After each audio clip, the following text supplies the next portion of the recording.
guys, we have a mid-2000s, about 20-year-old mini scooter, gas-powered with a 43cc motor.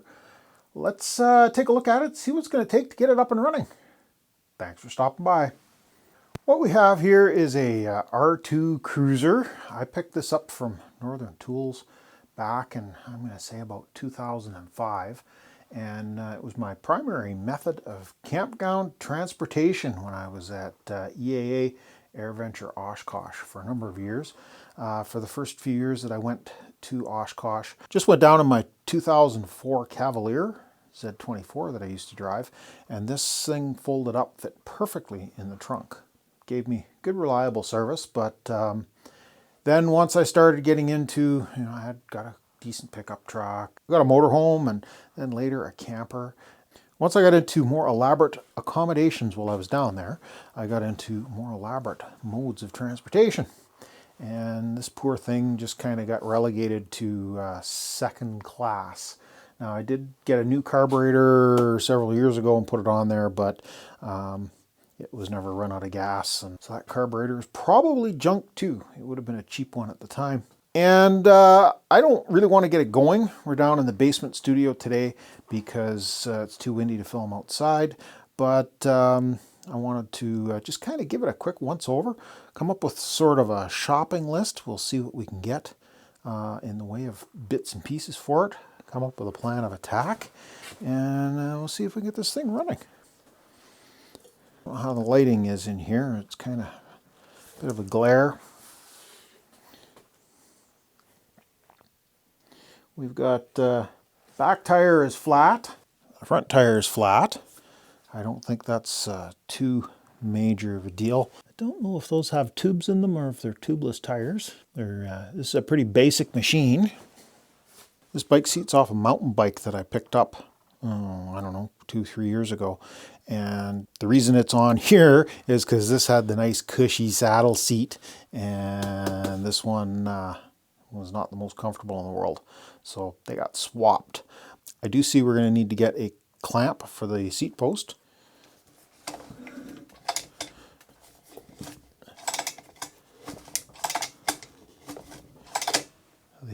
The engine's not seized, that's good.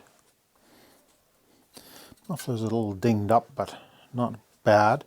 The rear fender is broken. I think we could probably just take that off and shorten it up a little bit, and that'll do the job just fine. I think it could probably do with changing the angle a little bit.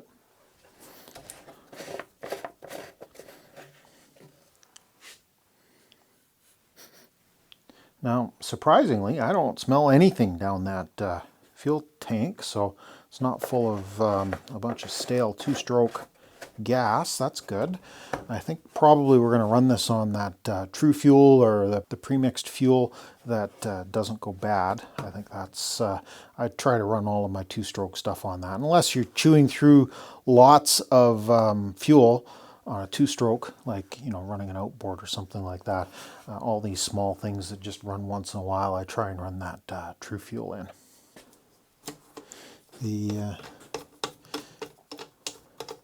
This thumb screw comes out.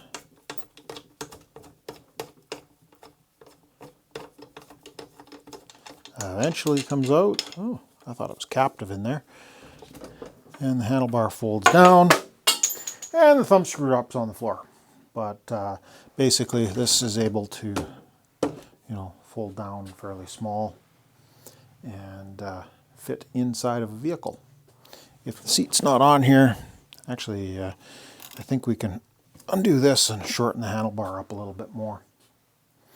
This thing capable of being driven standing on the platform, or you can sit on the seat up here, which as typically would be up a little more adult height than it is right now.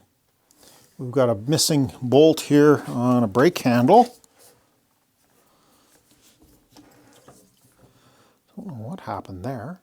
I think I've got something I can probably make work though. That shouldn't be a problem. And we've got a broken brake handle, but so front brake still feels like it works. And how about the throttle?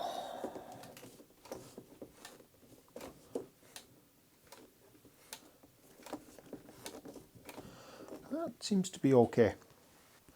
The chain, yeah, I think that needs to come off and get soaked in something. It looks like it's got grease on it, but it's not really coming off on my fingers at all.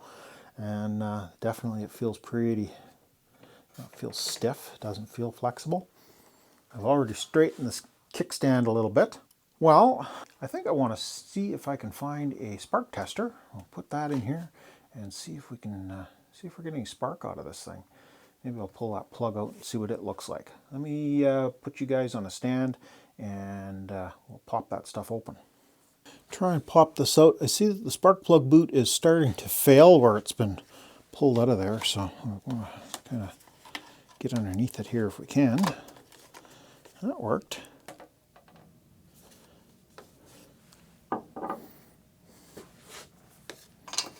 Ooh, too small.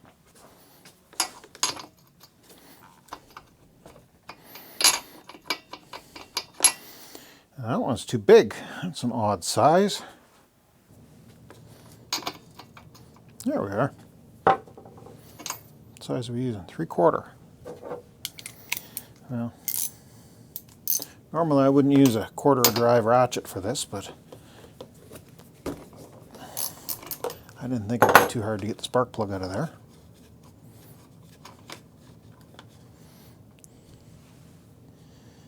Well, it's a 2-stroke spark plug.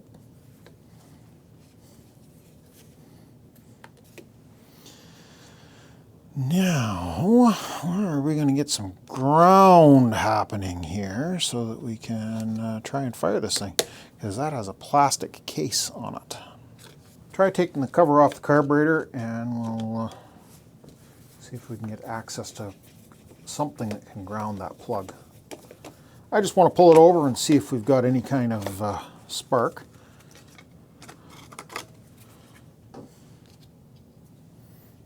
Ew, crumbly air filter.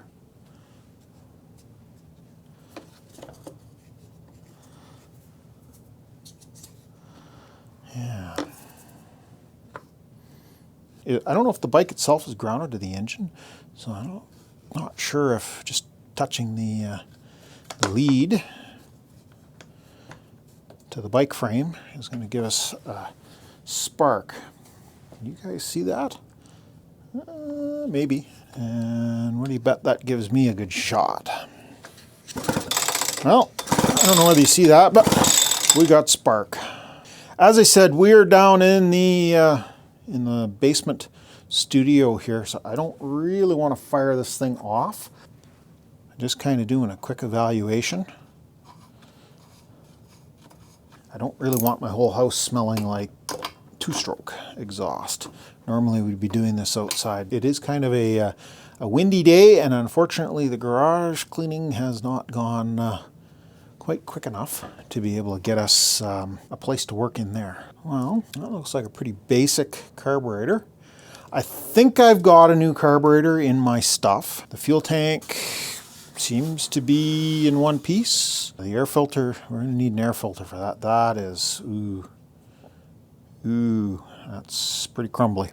We've got good spark. The rest of it, as you can see, the thing is pretty grungy. It's been kicking around for a number of years, but you know, we're not in bad shape here, I don't think. This is about as far as I wanted to take this one for tonight. I'm kind of out of time here today. I got to get this video edited and uploaded for the morning, and I wanted to make sure that we had something for you guys to watch on Sunday mornings. So we'll leave this here. Thanks a lot for watching. Give one of those thumbs up if you got this far in the video. Consider subscribing if you haven't already done so. Maybe check out the merch store and the links down below the video, and we'll catch you guys in the next mess. Thanks for stopping by.